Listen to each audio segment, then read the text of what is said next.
Hi guys, welcome back once again. In this lesson or this session that we're covering all of these questions in the sample paper, we're going to be going through question 9 this time. So let's read our question and let's see what we can identify. So it says a large bank has outsourced the provision of anti-money money laundering or AML checks to the third-party provider. The specialist service is tightly integrated into the bank's customer onboarding process, which is run by a dedicated internal team. This uses data provided by an external credit agency. The regulator has recently announced a tightening of the regulation, and a project is in the process of being set up to address this. Which of the following categories of stakeholder are likely to be involved in the project? Select all that apply. And we've got 5 options here.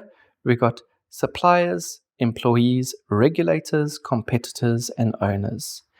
Now, it hasn't specifically told us that there's a specific technique that we need to use here or apply knowledge to, but contextually from this, can you see that it's very specifically related to stakeholders?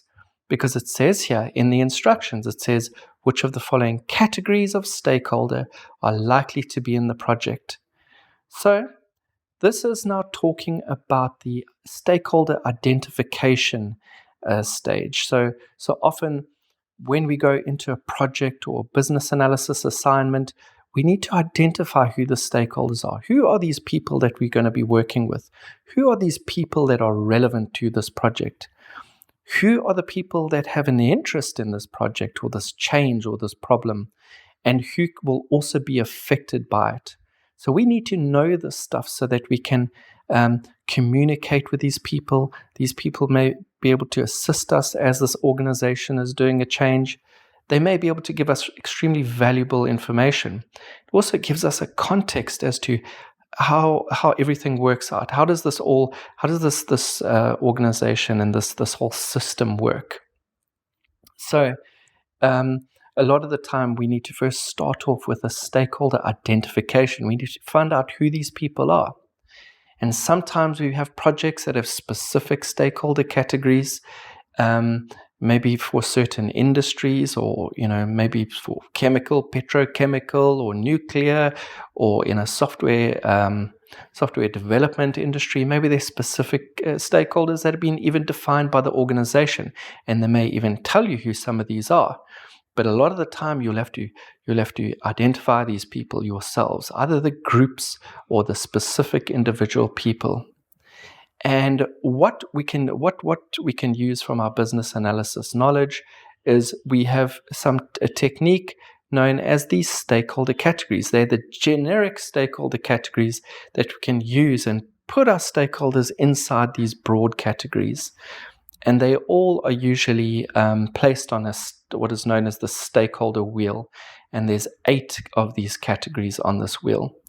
And immediately in these selections here, I can identify that these 5 options here are 5 of the stakeholder categories on the stakeholder wheel.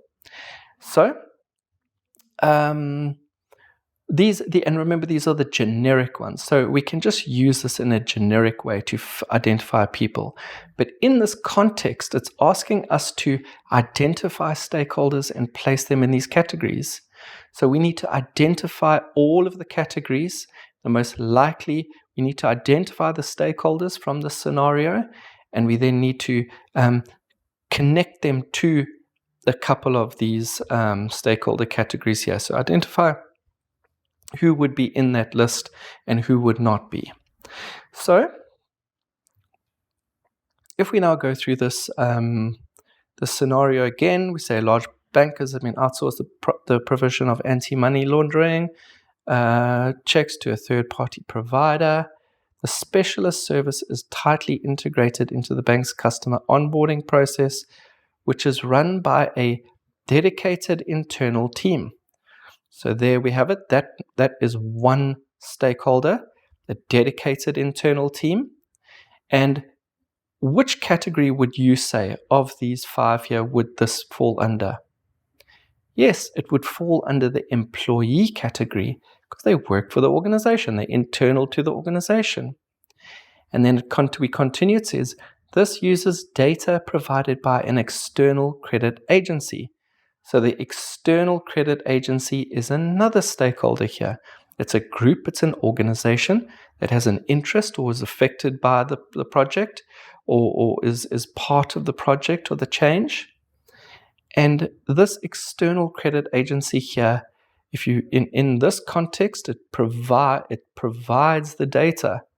So they are then a supplier. They fall into the supplier category because they're giving our organization something and they're external to the organization. So then if we continue, it says the regulator has recently announced a tightening of a regulation and a project is in the process of being set up to address this.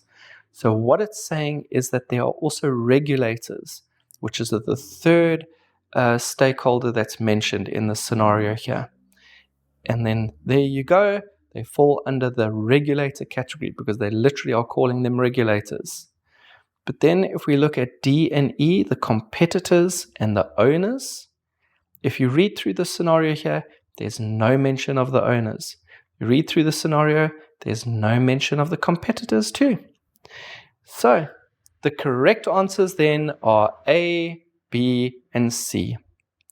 And there we have it. That is question 9. It was quite a straightforward one. Just ensure that you know the stakeholder wheel, those stakeholder categories, and just what you should be doing is carrying out a few of these types of questions. Start seeing how you can identify keywords from the scenario and tie it to the knowledge. And in this case, see how you can identify the stakeholders, these key points in the scenario. And now all we had to do then is just tie to what we know about the stakeholder categories. And then in the next session, we're going to be going through question 10.